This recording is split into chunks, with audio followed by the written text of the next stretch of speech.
Picture a story where wishes come true. A whopping $500 million windfall and control of a booming business. That's the reality that unfolded for us as Nora, my sister-in-law, joyfully celebrated our family's newfound wealth. Among the staff, whispers spread like wildfire as they soaked in the news. With a triumphant tone, Nora announced, "Quiet, please. It's time for my husband to step into his role at the company and claim his $3 million share." Her words triggered laughter among the employees, intrigued by the sudden twist. In the midst of the excitement, my older brother Jack pored over legal papers passed to him by our family's lawyer. His face drained of color as he absorbed the contents of our father's will. "Take a look at this," he whispered to Nora, who gasped in shock as she read the document. "Hi there. I'm Stella, a 26-year-old who's been deeply involved in my dad's business since I was little. I've seen him build it up from scratch into the success it is today. Even when things got tough at the start, he never gave up. And that really inspired me. As the business grew, I wanted to help out, especially since my mom handled a lot of the behind-the-scenes stuff. My parents always encouraged me to choose my own path after high school, but I knew I wanted to be part of Dad's legacy. That feeling only got stronger as I got older. When I finally joined the family business, I was lucky to have Leo, a longtime employee, show me the ropes. He taught me all about how things work without treating me differently because I'm the boss's kid. Learning from him gave me a real understanding of what we do and how to do it well. Meanwhile, my brother Jack, who's just a year older than me, was off studying management, planning to take over from Dad one day. He'd often talk about it with his friends, confident that he was meant to lead the company someday. This tale peels back the layers of family dynamics, inheritance, and the pursuit of success within a business setting. It challenges the idea that privilege equals entitlement, instead highlighting the importance of earning one's place through hard work and dedication. As the story unfolds, unexpected twists shine a light on the true meaning of legacy and responsibility. My brother Jack led a life cushioned by stability and certainty, the envy of many of his friends. "You're so lucky," they'd say, eyeing the secure future Jack had courtesy of our family's business. The conversation often turned to me, his younger sister, sparking curiosity about any potential rivalry for control of the company. "Oh, my sister. She's around, but she's more a behind-the-scenes type," Jack would explain, somewhat brushing off any speculation. Jack had his own approach to getting ready for leadership, spending extravagantly and enjoying socializing under the guise of gaining management experience. He knew that being the future president made him popular, especially with women attracted to his status. Among many admirers, he picked Nora, the most dazzling of them all, as his wife. Their wedding was a spectacle, followed by a lavish honeymoon and the building of a grand mansion to start their luxurious life together. Nora seemed perfectly content in her role, living in luxury and always having things her way with Jack. Compared to her, my life seemed ordinary, quietly working alongside my mother in the company. I was happy with my behind-the-scenes role, far from the glitz and glamour Nora enjoyed. During family gatherings, Nora often looked at me with a hint of superiority in her laughter. "You don't really fit the image of a CEO's daughter," she'd say, finding the idea amusing. I never understood Nora's fascination with extravagant living, a lifestyle that felt foreign to me. She probed, unable to grasp why someone born into wealth would show little interest in flaunting it. "Living so simply despite your family's riches, I just don't get it," she'd say, as if the idea of not showcasing wealth was beyond her comprehension. This difference in our lifestyles highlighted our contrasting values and viewpoints. While Nora valued material possessions and social status, I found fulfillment in quietly contributing to our family's legacy. It wasn't about money or titles for me. It was about being part of something meaningful. Despite being the daughter of the company's president, as my brother often pointed out, I didn't seek attention or special treatment. I believed in treating my colleagues with respect, just like anyone else. My approach to work and relationships within the company was rooted in humility and mutual learning. I recognized that many of my coworkers had skills and knowledge surpassing mine, and I respected the importance of every role within our organization. My brother held firm to the belief that a boss must always maintain an air of superiority to command respect from their team. He was surprised by my perspective and criticized my approach, insisting that a true leader should assert dominance and delegate mundane tasks to others. According to him, This mindset separated the real leaders in our family from the rest. When I tried to defend my viewpoint, stressing the importance of respecting all team members regardless of their role, my brother quickly dismissed my arguments. He claimed that such thinking would make me unappealing to potential partners. Nora joined in, suggesting that my attitude and outlook on life would leave me alone forever, advising me to change to become more attractive.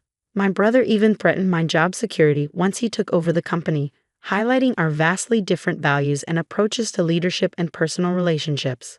Following the uncomfortable confrontation, my mother stepped in with her support, reminding me of the value I brought to the company and advising me not to let my brother's criticisms affect me. My father also made his disapproval of my brother's attitude clear with his stern demeanor. It was evident that my parents didn't share my brother and Nora's views, leading to a tense period where they avoided our family home. Reflecting on the strain caused by this disagreement, I realized that despite our differences, it was crucial for each of us to stay true to our principles. While my brother and Nora continued their lavish lifestyle, frequenting fancy restaurants and luxurious resorts to maintain a certain image, I remained dedicated to my values. I focused on making meaningful contributions to our family business, cherishing the importance of humility and teamwork that I had learned over time. Jack was on track to become the president of our father's company, a role he was being prepared for as our father worked diligently to expand his business. One evening at home, my father suddenly felt intense chest pains. Worried, I urged him to stay calm while I called for an ambulance. In those tense moments, he directed me to a letter in a drawer, insisting, "Stella, read this. If anything happens to me, the lawyers will handle the rest." His words were barely out before he lost consciousness, and despite being rushed to the hospital, he passed away without regaining consciousness. Jack and Nora, my brother and his wife, were abroad during this crisis and missed being with our father during his final moments. They returned from their vacation 3 days later, just in time for the funeral. Jack's comment, "We're just glad we made it on time. Never thought Dad would pass while we were away," struck me as insensitive. Their casual arrival and failure to acknowledge the efforts my mother and I put into organizing the funeral were deeply disheartening. I was surprised by his criticism, especially since my mother and I had carefully chosen the menu together. I told him I didn't appreciate being told what to do, explaining that his behavior showed a lack of understanding of true leadership. Jack didn't stop at bossing me around. He also gave orders to the employees, including Leo, a highly respected member of our company. When I heard Jack ordering Leo, I stepped in and scolded my brother for his disrespectful attitude. Jack argued back, asking why he should have to show humility to an employee and insisting that he deserved more respect as the future president. Nora supported Jack's actions and threatened to fire me if I continued to challenge him. Suddenly, a man interrupted our heated argument. He introduced himself as the lawyer who had been handling our father's affairs, including his will, something my father had mentioned to me before he passed away. This news caught Jack and Nora's attention, especially when the topic of inheritance came up. They eagerly welcomed the lawyer, hoping to learn more about the fortune they expected to inherit. As they discussed the inheritance, Jack became emotional, asking about the rumored $500 million. Nora couldn't contain her excitement at the thought of such wealth, seeing it as their ticket to a dream life. This announcement caused a buzz among the employees, but Nora quickly hushed them, proudly anticipating their imminent rise to power. This situation really showed the contrast in values and priorities within our family, especially between Jack and Nora's focus on material wealth and my dedication to honoring my father's legacy with respect and humility. The lawyer's arrival signaled the start of a new chapter, one that would reveal my father's true intentions for his inheritance and the company's future. When everyone expected the company and a $500 million inheritance to go to Jack, the contents of the will caused quite a stir among the employees. One of them couldn't help but laugh, and soon it became clear why. As Jack and Nora read the will, they were shocked to discover that the entire company was to be passed on to me, the eldest daughter. Jack was visibly stunned, his face turning pale as he protested, insisting there must be some mistake. The lawyer present during this confrontation confirmed the legality of the will, which only made Jack more agitated and unwilling to accept the decision. He argued that our father must have been mentally unfit when making such choices, suggesting they were invalid. This attack on our father's judgment pushed me over the edge. I defended our father's honor and integrity, refusing to accept Jack's claim to lead the company. My brother reached his breaking point as I openly questioned his qualifications, highlighting his lack of contribution to the company's well-being. Jack and Nora defended themselves, claiming they had prepared for his presidency by building a luxurious mansion and living a lavish lifestyle. I countered, emphasizing that these surface-level actions didn't prove leadership or business sense. Furthermore, I revealed the letter from our father detailing the financial support he had given Jack, including the mansion and other extravagances, which was actually an advance on Jack's inheritance, significantly reducing his share. Nora panicked upon hearing this, realizing the implications of the will and letter. The whole situation played out as a clash between expectations and reality, exposing the deep divisions within our family over our father's company's legacy and the true qualities of leadership and responsibility. When the $500 million inheritance was mentioned, Nora's confusion and frustration were evident. Wait, so the whole inheritance is only worth $500 million? Have we really spent that much already? This doesn't seem fair, she lamented. An employee who had previously laughed stepped forward to clarify for Nora that the $500 million represented the company's value, not personal wealth available for inheritance. Nora struggled to understand this distinction, unable to grasp that company funds weren't meant to be divided up as personal inheritance. I explained to her that the company's wealth was meant for its growth and sustainability, not personal inheritance, meaning Jack's share of any personal inheritance would be minimal. This revelation visibly shook her, showing a clear misunderstanding of the difference between company assets and personal wealth. At this point, Jack seemed to have a moment of realization or perhaps denial. He turned to the employees, questioning their support for me as president over him, arguing that leadership was his birthright due to the charisma he believed he shared with our father. However, the silence that followed spoke volumes. None of the employees came to his defense. Leo, a veteran and respected figure in the company, then addressed Jack directly. He contrasted the genuine charisma and foundational legacy of our father with Jack's misplaced arrogance. Leo's words resonated, emphasizing a respect earned through actions and humility rather than entitlement.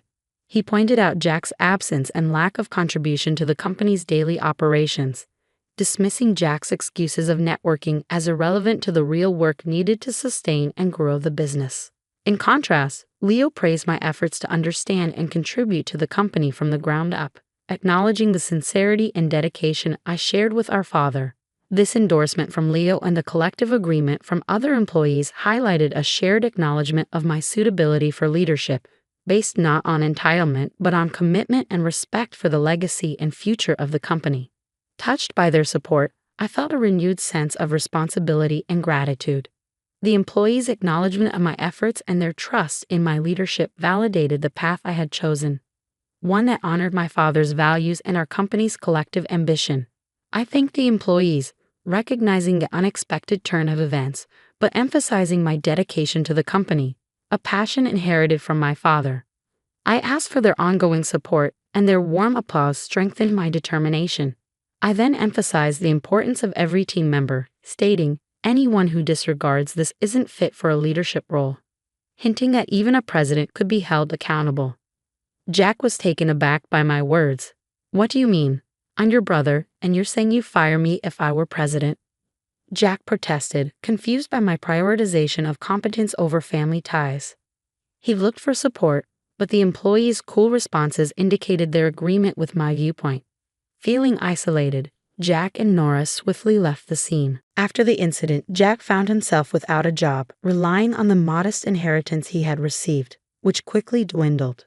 "Can you lend me some money, Stella?" he later asked. However, faced with his ongoing lack of effort to find work, I was put off by his dependency.